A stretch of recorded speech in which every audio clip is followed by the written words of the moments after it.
فلا هادي له ونشهد أن لا إله إلا الله وحده لا شريك له ونشهد أن سيدنا ونبينا ومولانا محمدا عبد الله ورسوله صلى الله تعالى عليه وعلى آله وأصحابه وبارك وسلم تسليما كثيرا كثيرا. أما بعد فأعوذ بالله من الشيطان الرجيم. بسم الله الرحمن الرحيم. إن عدة الشهور عند الله 12 شهرا في كتاب الله يوم خلق السماوات والأرض منها 4 حرم ذلك الدين القيم فلا تظلموا فيهن أنفسكم. صدق الله مولانا العظيم وصدق رسوله النبي الكريم ونحن على ذلك من الشاهدين والشاكرين والحمد لله رب العالمين. اللهم صل على محمد وعلى آل محمد كما صليت على إبراهيم وعلى آل إبراهيم إنك حميد مجيد. اللهم بارك على محمد وعلى آل محمد كما باركت على إبراهيم وعلى آل إبراهيم إنك حميد مجيد. معزز محترم علماء کرام বুজুর্গান দ্বীন ও আমার সর্বস্তরের প্রাণপ্রিয় মুসল্লিয়ানে কেরাম, আলহামদুলিল্লাহ, আজকে পবিত্র জুমার দিন আল্লাহ তাআলার দরবারে শুকরিয়া এবং কৃতজ্ঞতা আদায় করছি, যিনি আমাদেরকে আজকের জুমার দিনে সালাতুল জুমা আদায়ের উদ্দেশ্যে আমাদেরকে আগে ভাগে মসজিদে আসার তৌফিক দান করেছেন। প্রচন্ড শীত পড়ছে, পরিবেশ প্রতিকূল, এর মধ্য দিয়েও আল্লাহ তাআলা আমাদেরকে তার হুকুম পালনের জন্য মসজিদে আসার তৌফিক দান করলেন। আল্লাহ তাআলার দরবারে শুকরিয়া আদায় করছি, আলহামদুলিল্লাহ। আজকে রজব মাসের 5 তারিখ 1447 হিজরি সনের 7ম মাস রজবুল মুরাজ্জাব, রজব মাস অত্যন্ত সম্মানিত একটি মাস, যে মাসে আমরা উপনীত হয়েছি। আজকে 5ই রজব, আর 1 মাস 25 দিন পর রমাদানুল মুবারক আসছে। রাসূল করিম সাল্লাল্লাহু আলাইহি ওয়াসাল্লাম নতুন মাসের চাঁদ দেখলে দোয়া করতেন। নতুন মাসের চাঁদ দেখে নবী সাল্লাল্লাহু আলাইহি ওয়াসাল্লাম দোয়া করতেন, আল্লাহুম্মা আহিল্লাহু আলাইনা বিল আমনি ওয়াল ঈমান। হে আল্লাহ, এই চাঁদ যেন আমাদের ঈমান ও নিরাপত্তার বার্তাবাহক হয়। এই চাঁদ যেন নতুন একটি মাস, চাঁদের উদয়ের মধ্য দিয়ে নতুন একটি মাসের সূচনা হচ্ছে, নতুন একটি সময় আসছে।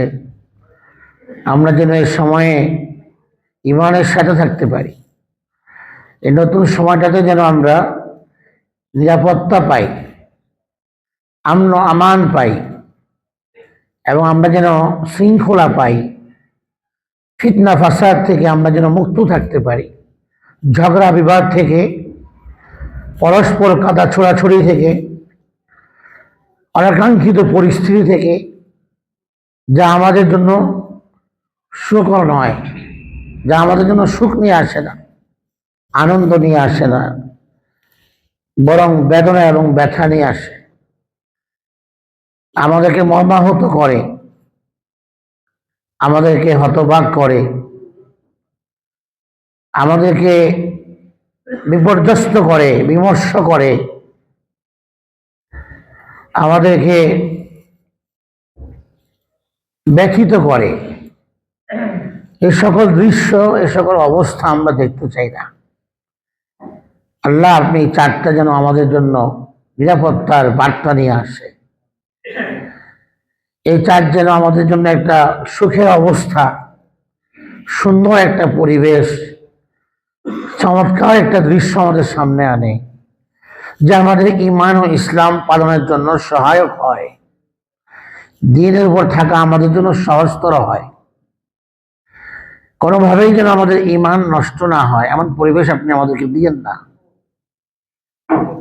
এমন পরিবেশের সম্মুখীন আপনি আমাদেরকে করবেন না যে পরিবেশে আমাদের ঈমান নষ্ট হয়। ঈমান ও ইসলামের এই নিয়ামত যা আপনি আমাদেরকে দিয়েছেন, আমরা এটাকে ধরে রাখতে চাই, এটার কৃতজ্ঞতা আদায় করতে চাই প্রতিনিয়ত, প্রতিটি মুহূর্তে। আল্লাহ আমাদেরকে সেই তৌফিক আপনি দান করুন। দোয়ার মধ্যেই কথা বলা হচ্ছে। নবী করিম সাল্লাল্লাহু আলাইহি ওয়াসাল্লামের প্রতিটি দোয়া অত্যন্ত গভীর মর্ম, এবং সে মর্মের গভীরতা অনেক বেশি। ছোট্ট ছোট্ট দোয়ার মধ্যে পুরা শরীয়তের উপর চলার জন্য আল্লাহর কাছে সাহায্য চাওয়া হয়েছে। এরকম বৈশিষ্ট্য আমাদের নবীকে আল্লাহ তাআলা দান করেছেন। ছোট্ট বাক্য ব্যয় করতেন, এই ছোট্ট বাক্যের মধ্যেই পুরা দ্বীন ও ইসলাম চলে আসে। এটাকে জাওয়ামিউল কালিম বলা হয়। হাদিসে রাসূল করিম সাল্লাল্লাহু আলাইহি ওয়াসাল্লাম বলেছেন, উতীতু বিসিত্তিন ফুদ্দিলতু আলা আম্বিয়াই বিসিত্তিন। ছয়টি বৈশিষ্ট্য আল্লাহ তাআলা আমাকে দিয়েছেন। লাম ইউতা ক্বাবলি মিনাল আম্বিয়া, আমার পূর্বে নবীদেরকে এই বৈশিষ্ট্যগুলো দেওয়া হয়নি। তার মধ্যে একটি হচ্ছে এটা, উতীতু জাওয়ামিউল কালিম। আল্লাহ তাআলা আমাকে এমন যোগ্যতা দিয়েছেন যে ছোট্ট কথাতে অনেক বড় ব্যাপক মর্ম রাখে এমন কথা আমি বলতে পারি। রাসূল করিম সাল্লাল্লাহু আলাইহি ওয়াসাল্লামের দোয়াগুলো এমন ব্যাপক ছিল, ব্যাপক অর্থ রাখে। তো আল্লাহ, আপনি এই চাঁদকে আমাদের জন্য আমাদের নিরাপত্তার কারণ বানান। যাপিত জীবনে নিরাপত্তাও জরুরি, আমাদের দিনই জীবনে নিরাপত্তাও প্রয়োজন। যাপিত জীবনে নিরাপত্তা বিঘ্নিত হলে আমাদের জীবনযাপন বিপর্যস্ত হয় এবং আমাদের মধ্যে উদ্বিগ্নতা আসে, আমরা উৎকণ্ঠিত হই, পেরেশান হই। যদি আমাদের দিনই জীবনেও নিরাপত্তা বিঘ্নিত হয়, সেটা আমাদের জন্য আরো বড় ক্ষতির কারণ। কারণ ইমানদার ব্যক্তি মাত্র এই কথাকে বিশ্বাস করে এবং লালন করে নিজের ভেতরে যে আমার দুনিয়ার জীবনের চাইতেও আমার দিনই জীবন তথা আখিরাতের জীবন, এটাকে নিরাপদ রাখা, এটাকে সুবিন্যস্ত রাখা, এটাকে মসৃণ রাখা, নিরাপদ রাখা, সাফল্যের সাথে রাখা, এটা দুনিয়ার জীবনের চেয়ে বেশি মূল্যবান। দিনই জীবনের নিরাপত্তা। দিনই জীবনের নিরাপত্তা কিভাবে আসে? আমার দিন, আমার ঈমান ইসলাম নিরাপদ থাকবে, আমার দিনদারি, আমার তাকওয়া, আমার পরেশগারি, আমার খোদাভীতি, আমার খোদাভীরুতা, এটা কিভাবে বাকি থাকবে? এটা আল্লাহর বিধান পালন করলেই বাকি থাকবে। এটাকে নাকি আমল বলা হয়, যে আল্লাহর বিধানগুলো পালন করা আর আল্লাহর বর্জনীয় কাজগুলোকে, যা আল্লাহ নিষেধ করেছেন সেগুলোকে বর্জন করেই চলা, উভয়টার সমন্বয় নেক আমল হয় আর এর মাধ্যমে আল্লাহ তাআলা তার দিনী জীবনের নিরাপত্তা তাকে দান করবেন। এই দিন সম্পর্কে অজ্ঞতা মানুষের দিনী জীবনের নিরাপত্তাকে নষ্ট করে। কোন কথার কারণে ঈমান চলে গেল আমি জানিও না, ইলম না থাকার কারণে, অজ্ঞতার কারণে। অজ্ঞতা আমার দিনী জীবনের জন্য নিরাপত্তা নষ্ট করে। আমার আমলহীনতা এবং আমলে দুর্বলতা আমার দিনী জীবনের নিরাপত্তাকে নষ্ট করে। আমার গুনাহ, আমার হারাম কাজে লিপ্ত হওয়া, এটা আমার দিনী জীবনের নিরাপত্তাকে নষ্ট করে দেয়। মুসলমানদের দিনী জীবনের নিরাপত্তাকে অক্ষুণ্ণ রাখা এটা বেশি প্রয়োজন দুনিয়াবী জীবনের নিরাপত্তার উপরে, এর প্রাধান্য বেশি। আল্লাহ তাআলা বলেন ওয়াজুখরুফা, দুনিয়ার সব চাকচিক্য, দুনিয়ার জীবনের সৌন্দর্য এগুলো তো ক্ষণস্থায়ী। ওয়াজুখরুফা ওয়াল আখিরাহ ইনদা রাব্বিকা লিল মুত্তাকিন, আখিরাত মুত্তাকিদের জন্য। দিনী জীবন মসৃণ কাদের জন্য? যারা মুত্তাকি তাদের জন্য। তিলকা উকবাল্লাযীনা ইত্তাকাউ ওয়া উকবাল কাফিরিন আন-নার, আখিরাতের পরিণাম, দিনী জীবনের শুভ পরিণাম যারা আল্লাহকে ভয় করে তাদের জন্য। তিলকা দারুল আখিরাহ নাজআলুহা লিল্লাযীনা লা ইউরিদুনা উলুওয়ান ফিল আরদি ওয়ালা ফাসাদা, আখিরাতের নিবাস, আখিরাতের সাফল্য, আখিরাতের নিরাপত্তা দিনী জীবনের কাদের জন্য? যারা বিনয়ী, যারা পৃথিবীতে অনিরাপদ পরিবেশ তৈরি করে না, যারা বিশৃঙ্খলা তৈরি করে না, যারা ফিতনাকে প্রসারিত করে না, যারা ফিতনাকে দমন করে, যারা দাম্ভিকতা প্রকাশ করে না। ব্যক্তি জীবনে, পারিবারিক জীবনে, সমাজ জীবনে, রাষ্ট্রীয় জীবনে কোনো ব্যক্তি দাম্ভিকতা যে প্রকাশ করে না, আখিরাতের সৌন্দর্য তার জন্য, আখিরাতের পথ মসৃণ তার জন্য, যে দাম্ভিক নন। দাম্ভিক ব্যক্তি যে স্তরেরই হোক না কেন, যে ক্ষেত্রেই সে দম্ভ প্রকাশ হোক না কেন, দাম্ভিক লোককে আল্লাহ তাআলা পছন্দ করে।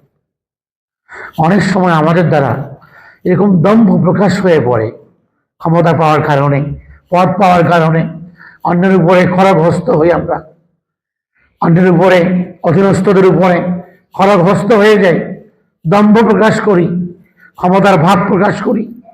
অথচ আল্লাহ বলেন ইন্নাল্লাহা লা ইউহিব্বু কুল্লা মুখতাল, আল্লাহ তাআলা এমন দাম্ভিক লোককে পছন্দ করেন না যে পোশাকে দম্ভ প্রকাশ করে, ফাখুর, যে চাল চলনে, কথাবার্তাতে, এই বলে আচরণে, ব্যবহারে দম্ভ প্রকাশ করে, অধ্যত্ব প্রকাশ করে, এমন ব্যক্তিকে আল্লাহ তাআলা ভালোবাসেন না। এমন ব্যক্তি আল্লাহর ভালোবাসা থেকে বঞ্চিত। সে হাজারো আমল করলেও সে আল্লাহর ভালোবাসা মোহাব্বত নসিব হবে না, কারণ সে একটা গুনাহে জর্জরিত। সে গুনাহটি কি? দাম্ভিকতার গুনাহ। দাম্ভিকতা এটা অনেক বড় গুনাহ, অধ্যত্ব প্রকাশ করা। আমরা আল্লাহর গোলাম, আল্লাহর বান্দা, আমাদের সৌন্দর্য হচ্ছে বিনয় প্রকাশের মধ্যে। যত বেশি বড় সে তত নিজেকে ছোট করে রাখবে, এটাই তো বিনয়। নিজের বড়ত্ব প্রকাশ করা, নিজের যোগ্যতাকে প্রকাশ করা অহংকারের সাথে, এটা অনুচিত। হযরত কাসিমুল উলুম ওয়াল খায়রাত, হযরত কাসিম নানতুবি রাহিমাহুল্লাহ, দারুল উলুম দেওবন্দের প্রতিষ্ঠাতা 6 মনীষীর একজন হযরত কাসিম নানতুবি। কত বড় আলিম, চিন্তা করাও যায় না। এত বড় আলিম, এত বড় আহলে সুন্নাহ ওয়াল জামাতের ধারক বাহক, সাহাবায়ে কিরামের প্রতিচ্ছবি, উলামায়ে দেওবন্দ, এনাদের একজন কাসিম নানতুবি রাহমাতুল্লাহ আলাইহি। অনেক বড় আলেম, সময়ের সেরা আলেম, শীর্ষ আলেম, কিন্তু চলতেন এতটা নিজেকে, এত ছোট করে চলতেন, এত অপরিচিত পোশাকে চলতেন যে মানুষ তাকে চেনে না, জানতোই না যে ইনি কাসিম নানতুবি। উনি কি করতেন? দারুল উলুম দেওবন্দের ছাত্রদের যখন তারা রেল স্টেশনে নামতো, উনি ভিন্ন পোশাকে সেখানে চলে যেতেন, গিয়ে ছাত্রদের মাল সামান ইত্যাদি এরকম মাথায় করে দারুল দেওবন্দের গেট পর্যন্ত নিয়ে আসতেন। অথচ উনি দারুল দেওবন্দের প্রিন্সিপাল। দারুল দেওবন্দের মতো এত পৃথিবী বিখ্যাত একটি শীর্ষ বড় বৃহৎ প্রতিষ্ঠান, দ্বীনী প্রতিষ্ঠান, যা ভারতের উপমহাদেশের স্বাধীনতা আন্দোলনের বড় ইতিহাসের এক সাক্ষী, দারুল দেওবন্দ। একাডেমিক এই দারুল দেওবন্দের সূচনাই হয়েছে ভারত থেকে ব্রিটিশদেরকে তাড়ানোর জন্য, যারা আমাদের জমিনে 200 বছর আমাদের উপরে অপশাসন করেছে, যারা তাদের সংস্কৃতি আমাদের উপর চাপিয়ে দিয়েছে, এই জমিনের মানুষের উপর চাপিয়ে দিয়েছে, তাদের নোংরা সংস্কৃতি, তাদের অসভ্যতা, তাদের নোংরামি আমাদের উপর চাপিয়ে দিয়ে গিয়েছে। ওই লোকগুলোকে আমাদের সমাজ, আমাদের জমিন, আমাদের রাষ্ট্র থেকে তাড়ানোর জন্য যারা কাজ করেছেন, তাদের মধ্যে এই উলামায়ে দেওবন্দের বড় এক জামাত, বড় একটা শ্রেণী, তাদের অবদান অনেক বড়। এনাদের মধ্যে কাসিম নানভীও ছিলেন।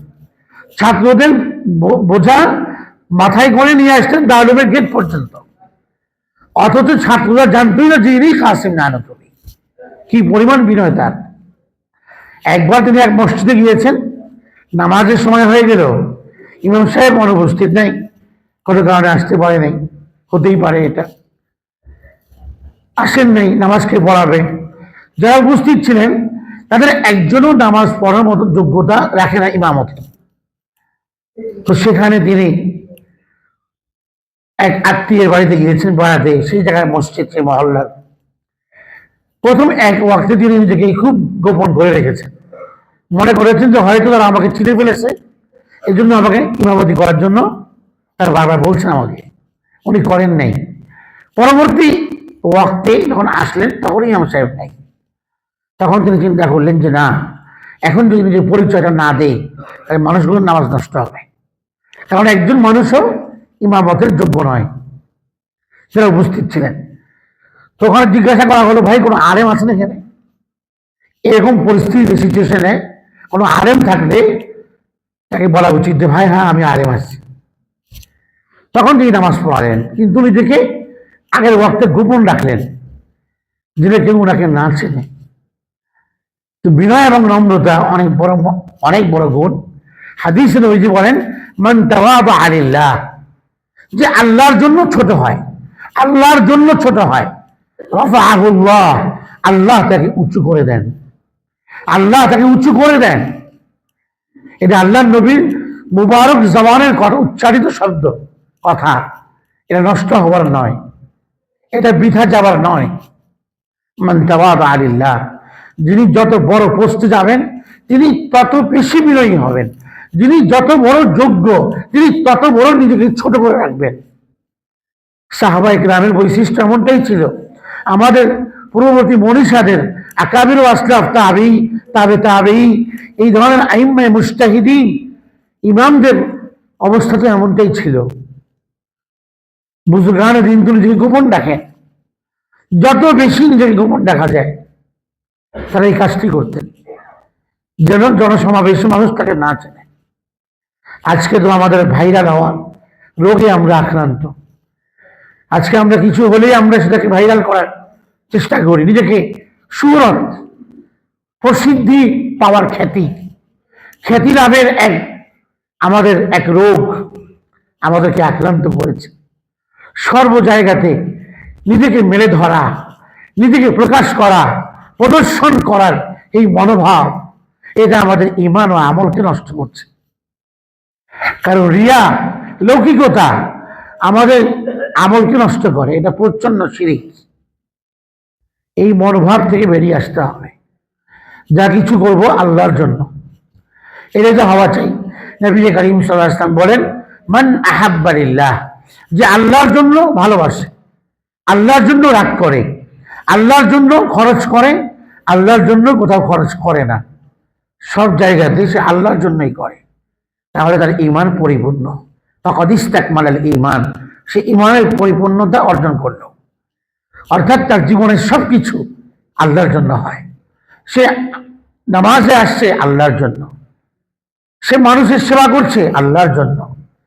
শীতার দুধের মাঝে শীত বস্ত্র বিতরণ করছে, না দেখানোর জন্য নয়, আগামীতে কোনো পথ পাওয়ার জন্য নয়, দুঃখী মানুষের পাশে দাঁড়িয়ে দুঃখটাকে হৃদয়ঙ্গম করার জন্য, তাদের কষ্টটাকে অনুভব করার জন্য পাশে গিয়ে দাঁড়ালাম আল্লাহর জন্য। মাল খরচ করে আল্লাহর জন্য, কোথাও খরচ করছে না গুনাহের জায়গা। গানের কনসার্ট হবে, আসলো কেউ টাকার জন্য, না ভাই আমি দিব না, এখানে আল্লাহ নারাজ হবেন দিলে, আমি দিব না। না দেওয়াটাই ইমান, না দেওয়াটাই ইমানের পরিপূর্ণতা।